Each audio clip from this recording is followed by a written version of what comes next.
Marvin Harrison Jr. will not be competing during Ohio State's pro day. Boo-hoo. You are Locked On Cardinals, your daily Arizona Cardinals podcast. Part of the Locked On Podcast Network, your team every day.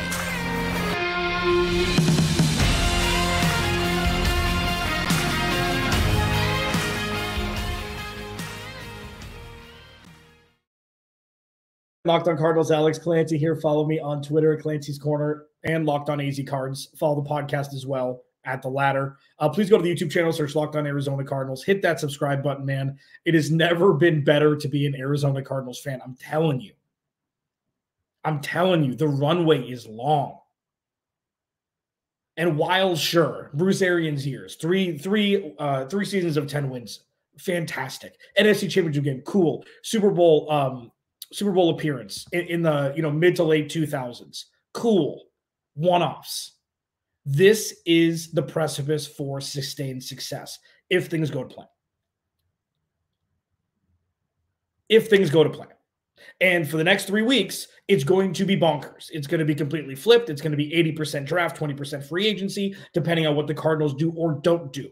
And it's going to be fun. This is going to be fun. We all deserve this. Media members like me, fans like you, we deserve this.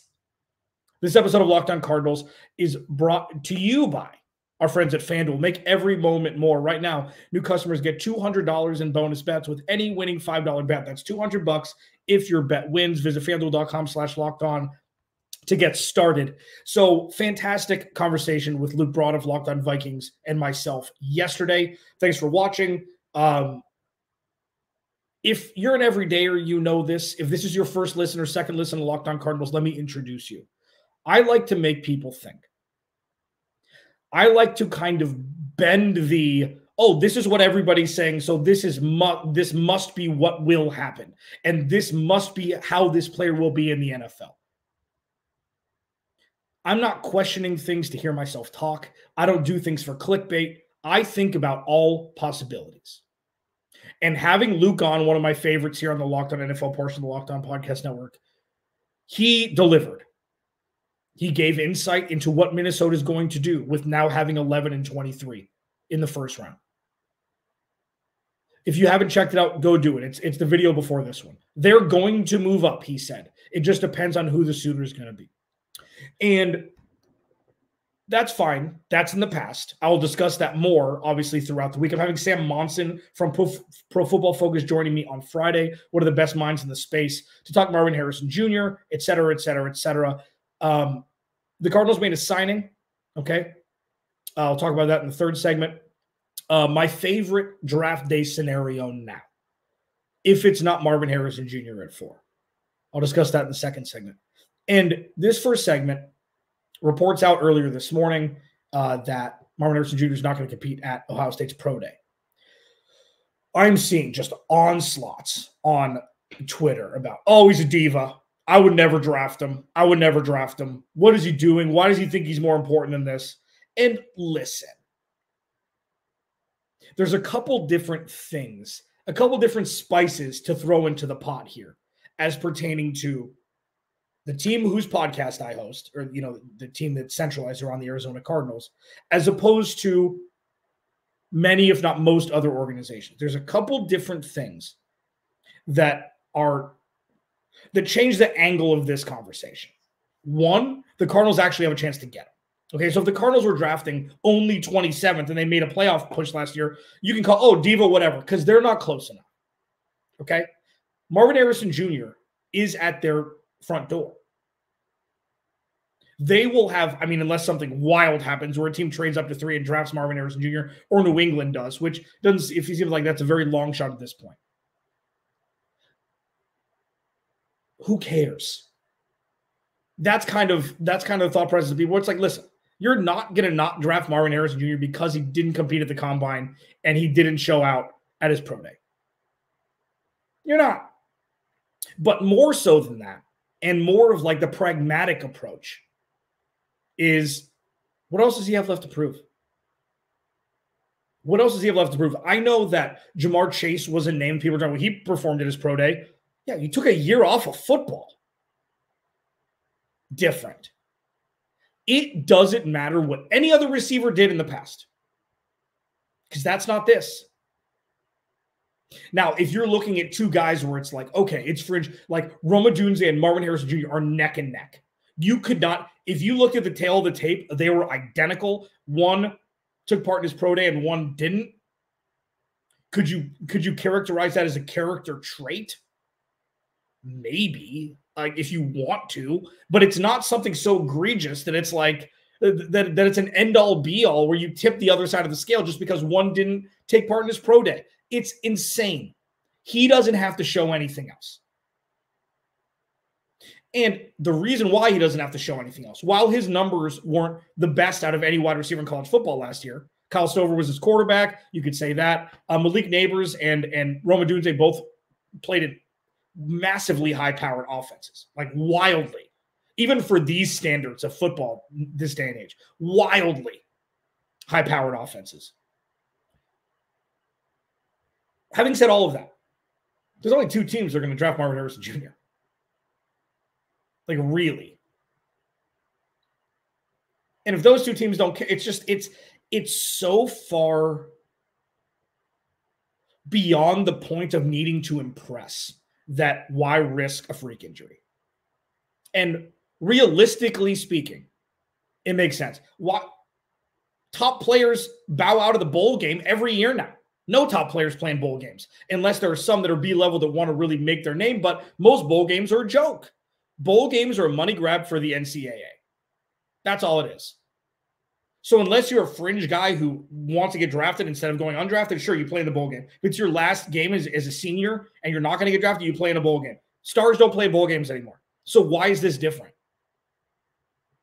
And this isn't me defending. This is me defending the idea that this has something to do with ego. It doesn't. That's ridiculous. This is a calculated move that is the most easy move to calculate. Don't get hurt before the draft. That's it. That's the only goal for him. Don't get hurt before the draft. If the Cardinals don't draft him, the Chargers will. He ain't dropping any further than that unless for some reason he drops to 6 to the Giants with something like there's no way he's dropping that far. You know, I made my tongue-in-cheek tweet that some people took seriously. It's outside. This is me just like, you know what? Just think about everything. Why not? What does it hurt to exercise your melon? What does it hurt? My tweet, if you didn't see it, was, you know, the Cardinals trade back, get 11, 23, and a first from Minnesota. Minnesota drafts J.J. McCarthy, and then the Cardinals offer 11 and 23 to move back up to 5 and draft Marvin Harrison Jr., and the Chargers trade back. It's an exercise. The Chargers have a roster they need to build out, but obviously Marvin Harrison Jr. ain't dropping past the Chargers. So going back to Marvin Harrison Jr. not competing his pro day, who gives a rip? Seriously, it's so dumb to get emotional with this. It's so dumb. He's going to be a top 5 pick. Ain't going to show anything else. What is he going to go number 1 now because of his pro day? Don't say maybe, because the answer is no. What is he going to go 2? Don't say maybe. The answer is no. Well, if somebody could trade 3 first-round picks to move up from 15 to 3, he's a wide receiver. It's never going to happen. So that's it. And move the hell on. There is one scenario on draft day that's now my favorite that's actually possible. This is going to get buzz. There's times where I say things before other people think them. Welcome to Locked On Cardinals. Clanstradamus in full effect. I'll discuss it next as we roll on here. Locked On Cardinals, your team every day. This episode of Locked On Cardinals is brought to you by eBay Motors. Passion, drive, and patience. What brings home the winning trophy is also what keeps your ride or die alive. And eBay Motors has everything you need to maintain your vehicle and level it up to peak performance. From superchargers, roof racks, exhaust kits, LED headlights, and more. Whether you're into speed, power, or style, eBay Motors has got you covered. With over 122 million parts for your number one ride or die, you'll always find exactly what you're looking for. And with eBay Guaranteed Fit, your part is guaranteed to fit your ride every time or your money back. Because with eBay Motors, you're burning rubber, not cash. With all the parts you need at the prices you want, it's easy to turn your car into the MVP and bring home that win. Keep your ride or die alive at ebaymotors.com. Eligible items only. Exclusions apply. eBay guaranteed fit. Only available to U.S. customers. Alex Clancy, Locked On Cardinals. Thanks for making Locked On Cardinals your first listen. Free wherever you get your podcast and on YouTube. Part of the Locked On Podcast Network. Your team every day. As you know, Locked On has launched its first ever national sports 24/7 streaming channel, Locked On Sports Today. Baseball fans, mark your calendars for March 20th at 7 p.m. EST. That's today for the best MLB season preview coming exclusively to Locked On Sports Today. On March 20th at 7 p.m. Eastern, be the first to get local insight from the MLB experts on the Locked On Podcast Network. Find it today at 7 p.m. Eastern on Locked On Sports Today, 24/7 streaming channel on YouTube or the free Amazon Fire TV channel app. So, Monty Ossenfort, as I'm recording this, and Jonathan Gannon are about to speak to the media. I will react to that tomorrow. There was too much to discuss with Marvin Harrison Jr. and my draft day scenario, as well as the Evan Brown signing. I will discuss that on tomorrow's show. So don't think that I forgot that they were speaking. It's a numbers game on when to record. I usually record the day before. I've been recording day of because I don't want to miss anything in between shows. I'd like to cut down the possibility of that happening as much as possible. So Marvin Harrison Jr. isn't going to impede his pro day. Who cares? And that's not a lazy thought. It really is just, who cares? He's going to go top 5. It doesn't matter. My favorite draft day scenario, if the Cardinals don't draft number 4 overall. This is going to be a conversation on if they should or if they shouldn't. This is just a different angle. Okay, so Minnesota is going to move up. Luke Braun of Locked On Vikings discussed it. I'm sure he's going to talk about it a lot throughout. So check out Locked On Vikings if you want to see that other approach. That's going to be, unless there's a dark horse team like Denver or the Raiders, which I don't see happening. I don't think the Raiders have the draft capital. I don't think Denver likes J.J. McCarthy enough to move up. I think they may be more in the Bo Nix boat, but we're unsure at this point. So it seems to be Minnesota as the team that wants to skyrocket up the draft board. Okay, so if they do offer the Arizona Cardinals 11-23 in the first round pick, even a second round, they don't have a second round pick, even a third round pick, that's going to kind of be the starting point. I think if I'm Monty Ossenfort, I'm shooting for that third first round pick in 2025. People have been calling it the QB tax. I think that's dumb. I think it's just, if they want a quarterback, if they want to get who they want, if they want to move up and get who they want, doesn't matter what the position is. Say it for Marvin Harrison Jr., hypothetically speaking, and the Cardinals were chock full of Pro Bowl wide receivers. If they wanted to, whoever they wanted to move up and get, it's going to take a number. It's going to take a baseline for Monty Ossenfort to consider it. Doesn't matter if it's a quarterback or not. It's not a QB tax. It doesn't matter. Monty Ossenfort is somebody they wanted for. Irrespective of the position that they're trading up to draft, Minnesota's going to have to give up enough to push Monty Ossenfort off 4. So say they do. Say they offer, and my favorite, just real quick, if it were to happen, 11-23 and Jordan Addison would be the package that I'd want instead of the 2025 first. Jordan Addison's going to be a stud, and he already showing that he has that trajectory. Anyways, my ideal scenario, if the Cardinals don't draft Marvin Harrison Jr. and they choose to trade back, they would accept Minnesota's 11-23 and a first. So how that would go is quarterback, most likely. Caleb Williams, Jaden Daniels, Drake Mayer flipped, and then J.J. McCarthy at 4. Marvin Harrison Jr. would go to the Chargers at 5. The Giants would probably take Rome Odunze, Malik Neighbors at 6. And then Joe Alt would go at 7, most likely to the Titans. That's where he's mocked the most, the left tackle out of Notre Dame. And then a team that has made many offseason moves has a lot of offensive position players in place. The Atlanta Falcons at 8. My ideal, if they don't draft at 4 scenario for the Cardinals, accepting 11-23 and a future first from Minnesota, and then trading back up using 11 and maybe a third round pick this year to Atlanta and drafting the third wide receiver there. Let that sink in. So what the Cardinals would be giving up is Marvin Harrison Jr. That's who they'd be giving up. What they'd be getting in return is either Rome Odunze and Malik Neighbors, who's more than likely to be there. And then they have the number 23 pick, 27, and the future first. You get your wide receiver, and then you have 23 and 27 to hit interior defensive line, whether it be Johnny Newton from Illinois, and then 27, depending on what they do, take the Barton kid out of Duke, take Kool-Aid McKinstry. You can do whatever you want at 23 and 27 because you get your wide receiver, and then you have those extra 2 picks just from moving back from 4 to 11. I think it's a home run for the Cardinals, an absolute home run.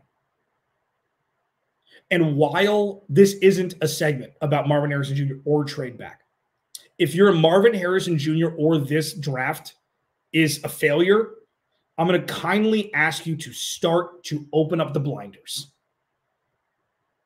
Wide receiver is maybe the 5th or 6th most important position on an NFL roster. Jody Ayler from Fox Sports 910 did a great segment about this. I had this on my list to talk about, but I want to give him credit because he did it first. He went down a list of what's most important. You can listen to it. You can just search The Drive on Fox Sports 910, and you can listen to it. It's from a couple of days. I think it was from Friday of last week. It was great. And in no particular order, it's offensive line, defensive line, pass rush, corner, and obviously quarterback. But wide receiver was 6th or 7th on his list. He said even maybe tight end is more important than having a bona fide one wide receiver. And it's true. With the holes that the Cardinals have on their roster, being able to draft 3 impact players in one first round of one draft in an effort to put some, jet fuel on this stagnant spacecraft, that could expedite the process so much. Maybe a top pass rusher, top corner, top interior defensive lineman. Or, in this situation, you draft a top 3 wide receiver and then the best interior defensive lineman, the best corner, the best pass rusher, and the best corner. I'm sure Dallas Turner will be gone at 23, but you can get whatever it is. The Cardinals don't need the best of anything. They need very good of a lot. And then you see what Jonathan Gannon and Nick Rallis can do, especially on the defensive side of the ball. So I just constantly want you, everydayers, to be more advanced after listening to these shows. I'm not saying that I know everything by any stretch. Come on. I mean, I hope that I come off as confidently humble. I want you to think more than just what everybody's saying is the best move. Because when it comes down to it, and I love these comments, you have no idea what's going to happen. What makes you an expert? You know that's what sports media is, right? You know what that – so those are my favorite. I think you, my everydayers, are smarter than that. But, the purpose of that exercise, and whenever I say exercise, is to just give opportunities to see different avenues that will also benefit the Cardinals. Because all I've said since they removed the last regime from employ, the restrictor plate is off, and now all there are possibilities for this team. It's not just draft Marvin Harrison Jr. or this draft is a failure. And that is a fallacy that people have been indoctrinating in themselves since the beginning of last season, before the season started. Oh, yep, Cardinals are going to finish with the worst record. They're going to draft Caleb Williams. They're going to draft Marvin Harrison Jr. because Houston's going to be bad. Look how well that worked. That is a perfect example of just because what everybody thinks is going to happen and what everybody thinks is the best path rarely is. So think about more than one way to do things. And when you're surprised on draft night when Monty Osborne's jumping all around like he's playing checkers, you'll be prepared for it. That's what I'm here to do. Alex Clancy, Locked On Cardinals, your team every day. One of my favorite phrases that I've used since 2017. Well, even before that, when I was doing radio. But for everydayers, I'm going to bring it back. It's coming full circle, and it's fun as hell. Alex Clancy, Locked On Cardinals, your team every day. This episode of Locked On Cardinals is brought to you by FanDuel. Say goodbye to busted brackets because FanDuel lets you bet on every game of the tourney. Whether you're betting on a big upset or a one seed, it's time to go dancing on America's #1 sportsbook. And right now, new customers get $200 in bonus bets if your first $5 bet wins. That's $200 to use on point spreads, money lines. You can even pick who's going to win it all. I think the odds-on favorite is UConn at this point, but Purdue's got the big man down low. There's a bunch of coaches because, like, if you've been around and you watch, the tournament a lot, especially if you're, my age 40 or older, that like it's really who's coaching the teams that is going to kind of veer one way or the other. It's like, okay, whoever Tom Izzo's coaching against, it's like, well, you got to give a look to that game regardless of how heavily favored the opposition is to Tom Izzo. Like, there are a lot of teams that are coaching small schools that's going to make this tournament bonkers. And FanDuel.com has got you covered. Just visit FanDuel.com/lockedon and bet on college hoops until they cut down them nets.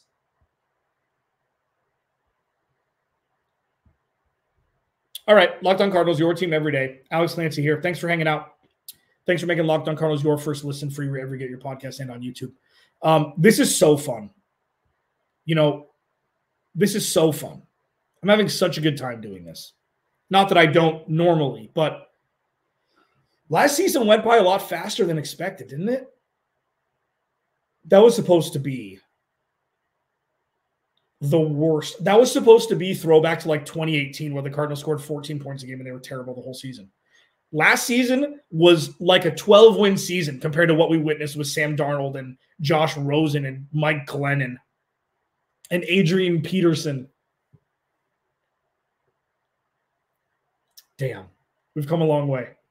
We've come a long way. Please go to the YouTube channel, search Locked On Arizona Cardinals, hit that subscribe button, man. Leave a like, turn notifications on. You know the drill. If you want to go leave a review wherever you get your podcast, if you listen audio, if you're listening on the podcast app on Apple, it takes 2 seconds to go leave a review. If you like to leave a 5-star, I'd love it. But above all else, I'm just happy you're here. I don't really care about the ratings. I just care about doing a good show. And I'm sorry if I upset people from other teams.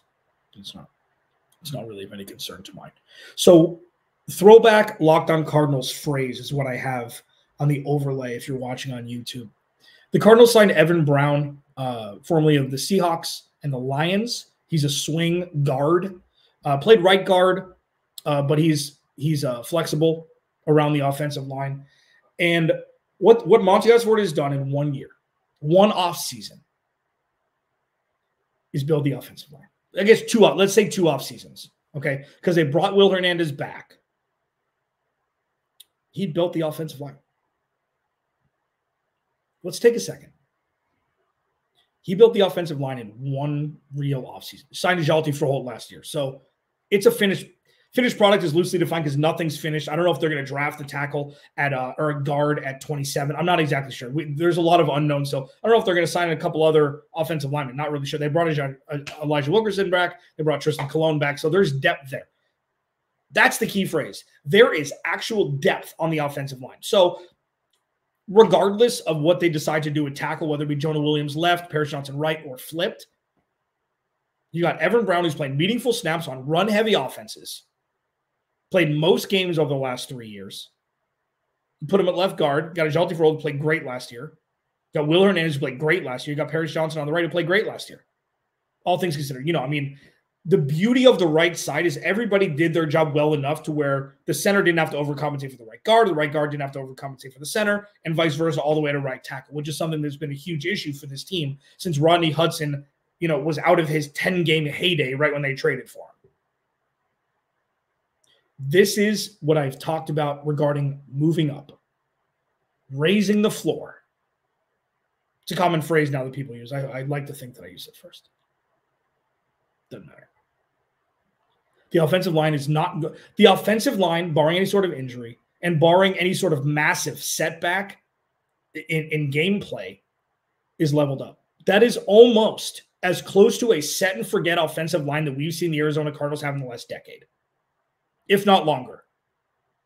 So my old coin phrase here, the throwback is, if you don't protect Kyler Murray, none of this is going to work.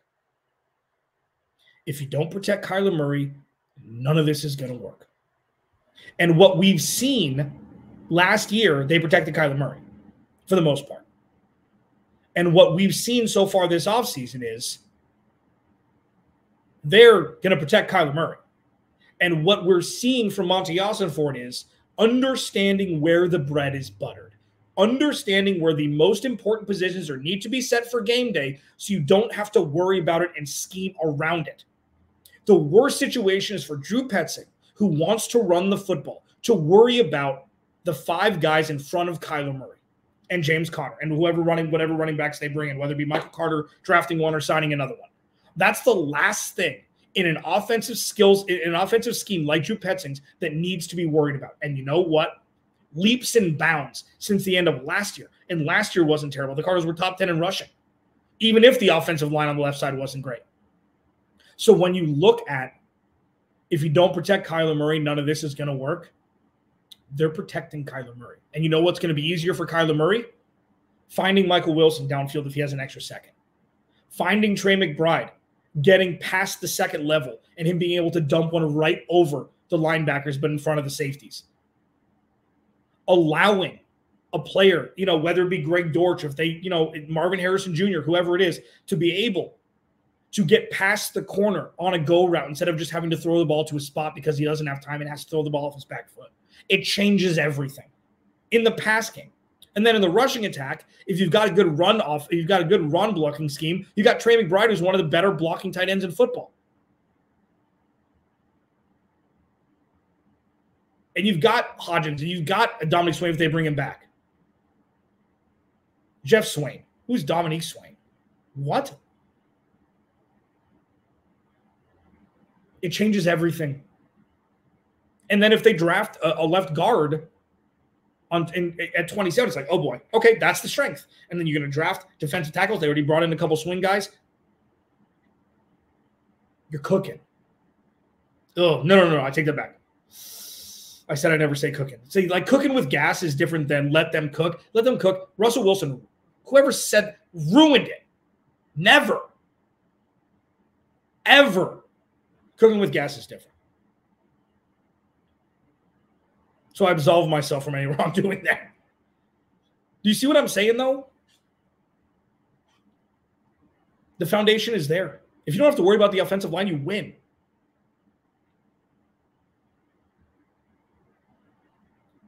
So that's where we are. Marvin Harrison Jr. didn't perform, didn't play, isn't participating in his pro day. Who cares?